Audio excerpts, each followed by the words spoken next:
See now, this is what happens when y'all be messing with them white women.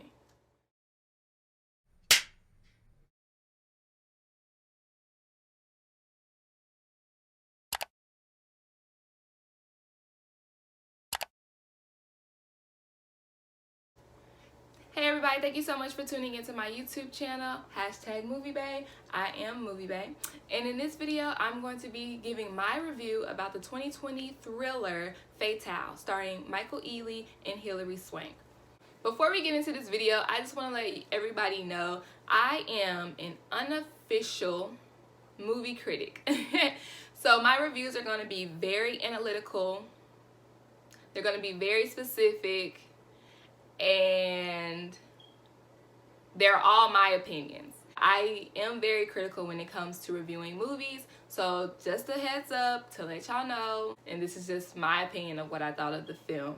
So without further ado, let's get into it. I have a marriage to protect. You're afraid I'm gonna expose you to your wife? It wasn't a robbery. Can you think of anyone who might want to harm you? Friends? Family? Or a woman you screwed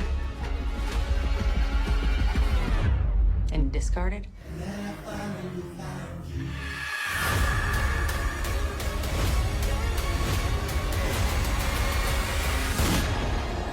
We've seen this genre before. Man cheats on wife with another woman, the other woman gets obsessed, right? Seen it all before. So in this movie, Michael Ealy is a successful sports agent, and he goes to Vegas for a bachelor party. He meets Hilary Swank, and they sleep together. He comes home, he reconciles with his wife, they want to have a better relationship, and then his house gets broken into. He goes down to fight the burglar and barely misses an attempted murder. So the police are called, and in walks Hilary Swank, whose character's name is Detective Quayle. Michael Ealy's character Derek is appalled because now Hilary Swank is the lead investigator on this potential hit that was put out against Michael Ealy's character and his family. This movie, like I said, we've seen this genre so many times before.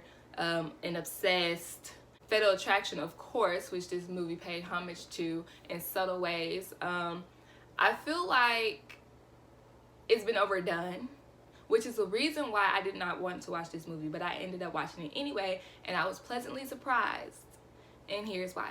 In this movie, it's truly a thriller. They take a overused topic and they try to do something different with it, which I, as a movie watcher and a writer, can definitely appreciate, because there are so many open ends in the movie where it's like, who did it? Because you're expecting the mistress to have done this crime against him, but then it's like, or is it him? Or is it him? Or is it her?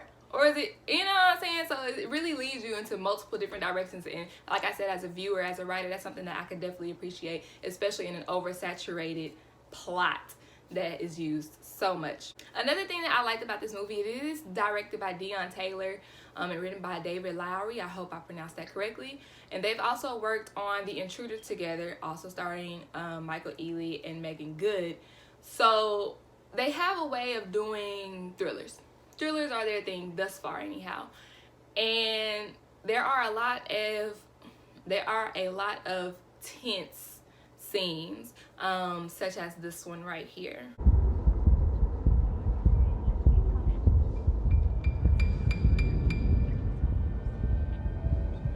Mr. and Mrs. Tyler.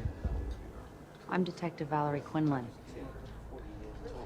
There are a lot of tension building scenes that are well acted between Michael Ealy and Hilary Swank. They have great chemistry, and it's just tense every time those two are on screen together, because it's like, what's going to happen next? What new information is about to come about? And I just love seeing those two in a scene together, because you know you're about to get something added into this mystery. I also like seeing wealthy black people in movies. You know, we see the drugs, we see the crime, we see all of that, and it's like, let's do something else. So I love seeing wealthy black people in movies, and Michael Ealy, his character Derek Tyler, and his wife Mrs. Tyler, played by Demarius Lewis, they have they're very wealthy, big house, nice cars, useless gadgets. They have some useless gadgets, but it's just to show the audience how wealthy they are and how successful Michael Ealy's character is, because that also comes into a like a B story as another direction that the movie could go into. However, when the Taylors are on camera together, you can tell that the wife, again played by Demarius Lewis, you could tell that she hasn't had many acting roles or much acting experience. She is a joy to look at, just absolutely beautiful.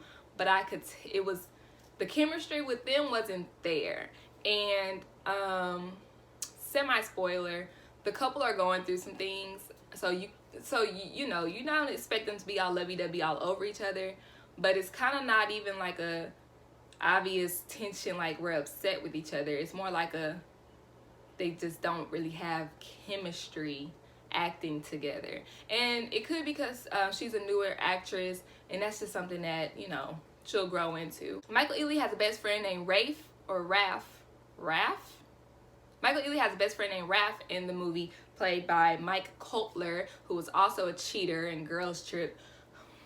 Birds of a feather, okay? And he's the best friend and partner in the sports management business. And you could just, like him and Michael Ealy on camera together, great chemistry. I could tell there was a little bit of improv scene between Michael Ealy's cousin and Raph. But, so they had some good scenes together as well. Tyron Turner is in here, and if you know Menace to Society, he played Kane, and I was like, oh my God, Bae did not age well. But he's in this movie, and he was a joy. I was just happy looking at him being back on the big screen, essentially, to speak. In this movie, unlike other movies that have a similar plot, you get to have a backstory built to the antagonist of the film, Hilary Swank's character,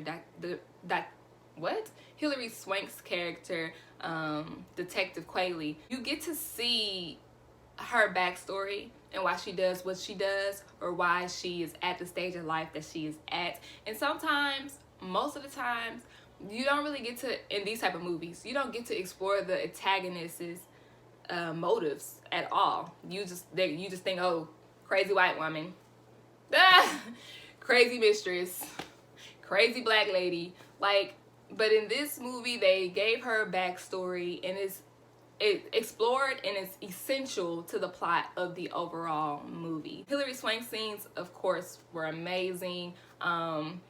Detective Nick Amaro from SVU was in here, so I was like, oh my God, yay, so handsome, love him. And he did very good at being the character he was being portrayed to be.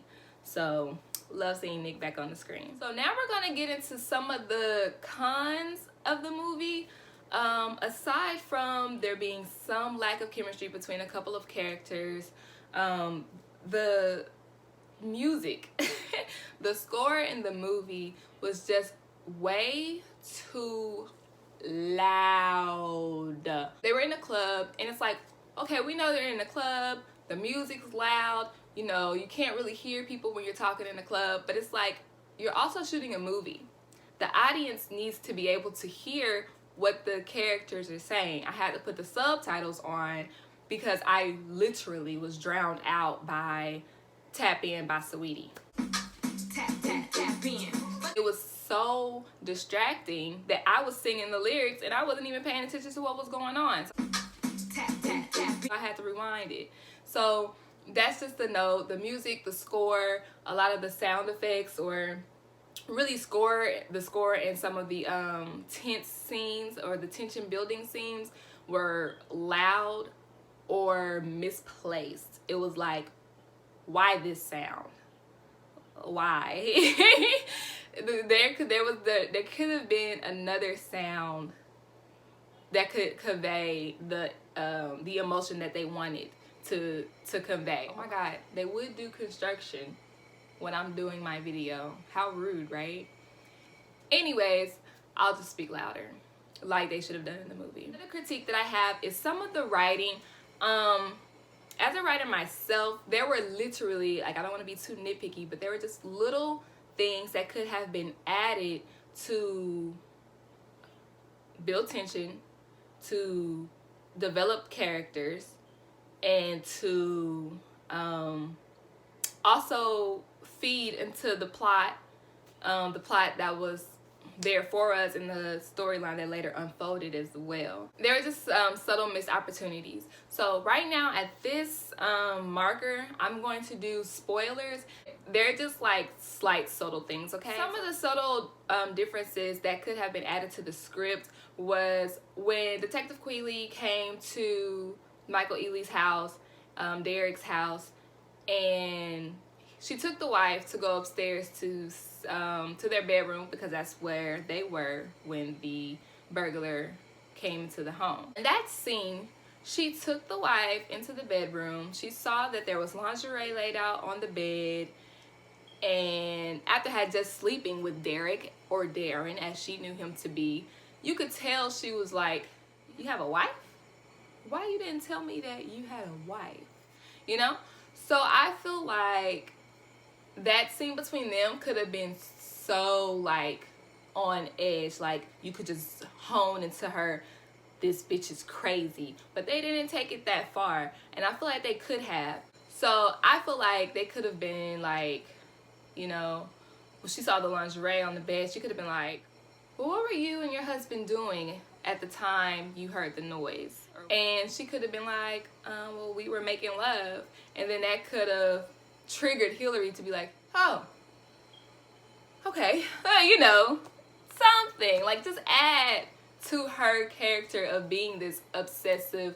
She was just lied and deceived. Like, he didn't tell her that he was married. So I wanted them to build up on that some more, and that was the perfect scene to do so, but they didn't. So missed opportunity for that. Another issue that I had with the script wise was it could have just been structured a little better, a little more differently at the beginning of the film to help things flow a little better. And it also could have built or better explained the relationship between Michael Ealy and his wife, the Taylors, and the relationship between him and his partner, Raph. But they kind of really just skip through those, like literally in 2 scenes, bam, it's done, and now we're on to the movie. I feel like they didn't even have to rush that, but they did. It definitely could have been fleshed out. Like, you don't have to tell the audience that this couple's having problems, but you don't want to just brush over it either, because in this movie, that's an essential part of the plot, because there's so many misdirects that it's like, oh, you're having trouble with your wife. Oh, your partner wants you to sell the business to a bigger firm.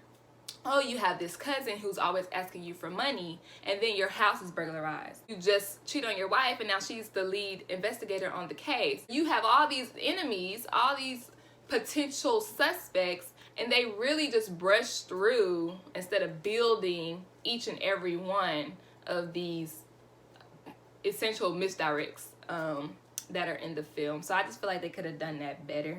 Other minor things like camera directs, there are a couple of news articles that they didn't spend enough time on that I wish that they would have zoomed in on and just stayed there for a little bit so I could read it. Like, I literally had to rewind and pause to read what was going on because I had gotten a little confused about the B story. So I just wish that they had just little things like that to help people be engaged on the movie constantly without like, oh snap, what did I miss? What's going on? Who is this? So just little things like that could have helped the film a little bit more. Overall, if I was a Rotten Tomato and I had to give my percentage on this film, I would give it a nice solid 72%. It's passing because I love that they took a commonly used plot line and try to do something different with it. So that's big ups.